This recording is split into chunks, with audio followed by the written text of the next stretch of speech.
এই যে যারা এখন আমাদেরকে প্রশ্ন করেন যে আপনাদের কয়টা ভোট আছে, এই ঠিক আপনার ভোটের অধিকার প্রতিষ্ঠিত করবার জন্যই কিন্তু এই আমাদের ভোটহীন ছোট ছোট রাজনৈতিক দল বা এই গণ অধিকার পরিষদ, এই ভিপি নুরুল হক নূর, আমরাই রাজপথে থেকেছি। আমরাই পুলিশের হামলা, পুলিশের মামলা, সরকার দলীয় গুন্ডা পান্ডাদের হামলা মামলা সব কিছু উপেক্ষা করে বারবার কিন্তু আমরাই রাজপথে এই আপনার ভোটের অধিকারের কথাটাই বলেছি।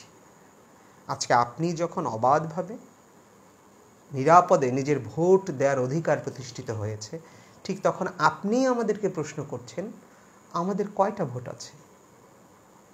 আমাদের কয়টা ভোট আছে এটা হিসাব করে কিন্তু আমরা আন্দোলন সংগ্রামে ঝাঁপিয়ে পড়ি নাই, বরঞ্চ আমরা হিসাব করেছি প্রত্যেকের পছন্দের রাজনৈতিক দলকে, রাজনীতির দলের প্রার্থীকে ভোট যাতে দিতে পারে, সেই অধিকার সুনিশ্চিত যাতে আমরা করতে পারি, তার জন্যই কিন্তু আমরা রাজপথে আন্দোলন সংগ্রাম লড়াই চালিয়ে গিয়েছি।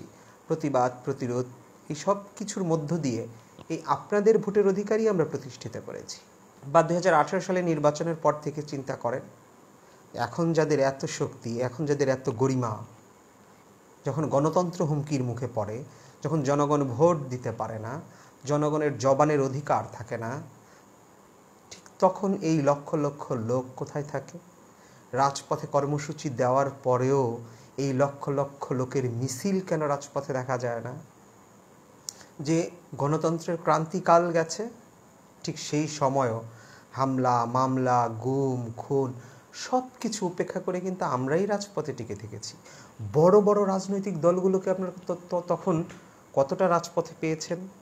তখন কি একবারও জিজ্ঞেস করেছেন যে এই যে বড় বড় দল বা এখন যারা অনেক বেশি গরিমা দেখাচ্ছে, এখন যারা অনেক বেশি অহংকার দেখাচ্ছে, যাদের লক্ষ লক্ষ লোক এখন তাদের সমাবেশ দেখতে পাচ্ছেন, তাদেরকে কি একবার জিজ্ঞাসা করেছেন যে যখন গণতন্ত্র হুমকির মুখে পড়ে, যখন দলের নেতাকর্মীরা গুম খুন হত্যার শিকার হয়, তখন আপনাদের এই লক্ষ লক্ষ লোক কোথায় থাকে? তারা কেন তখন রাজপথে আসে না? এই যে যাদের ভোট নাই, যাদের অল্প কিছুদিন বয়স হয়েছে রাজনৈতিক দলের, তাদেরকেই তো আপনারা দেখেছেন বারবার রাজপথে মিছিলে, মিটিংয়ে, সভা সমাবেশে। হতে পারে খুব গুটি কয়েক লোক নিয়ে তারা সমাবেশ করেছে, মিছিল করেছে, কিন্তু তারাই কিন্তু করেছে। এই লক্ষ লক্ষ লোককে কিন্তু আপনারা রাজপথে দেখেননি। চিন্তা করেন তো, 28 অক্টোবরের পরে যে লাগাতার হরতাল কর্মসূচি ছিল, সেই লাগাতার হরতাল অবরোধ কর্মসূচিতে আপনারা কিন্তু এই গণ অধিকার পরিষদের মিছিলই দেখেছেন। এই ছোট ছোট দলগুলোকেই মিছিল করতে দেখেছেন। বড় বড় দলগুলো তখন কোথায় উধাও হয়ে গেছিল? এই লক্ষ লক্ষ লোক যদি তখন থাকতো, বা এখন যারা নমিনেশনের দৌড়ে অনেক বেশি দৌড়াচ্ছেন, অনেক বেশি শক্তি দেখাচ্ছেন, এই শক্তি কোথায় ছিল বিগত 5 বছর পর? এখন যারা আমাদেরকে জিজ্ঞাসা করেন যে আমাদের কয়টা ভোট আছে, ঠিক সেই সময়ে আপনারা কোথায় ছিলেন?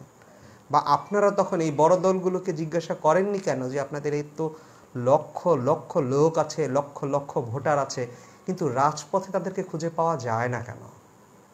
তাই আসুন, ছোট দল, ভোট নাই, এই সব কথা না বলে আপনি কিভাবে আপনার ভোটটি সঠিকভাবে সঠিক মার্কায় আপনার পছন্দের প্রার্থীকে আপনার জনপ্রতিনিধি হিসেবে নির্বাচিত করবেন, সেই চিন্তাটা করি। আমরা চিন্তা করি পিছনের সকল গোড়ামি থেকে আমাদের মুক্তি কিভাবে সম্ভব, কিভাবে দল এবং মার্কা দেখে ভোট না দিয়ে আমরা সঠিক নেতৃত্ব বাছাই করে নিতে পারি, যারা নিজের শক্তির চাইতেও সর্বশক্তি প্রয়োগ করে জনগণের অধিকারের পক্ষে থাকে, জনগণের ভাত, জনগণের ভোট, জনগণের জান ও জবানের অধিকার প্রতিষ্ঠা করতে সকল জুলুমের মুখেও দাঁড়িয়ে থেকে জনগণের কথা বলে। ধন্যবাদ।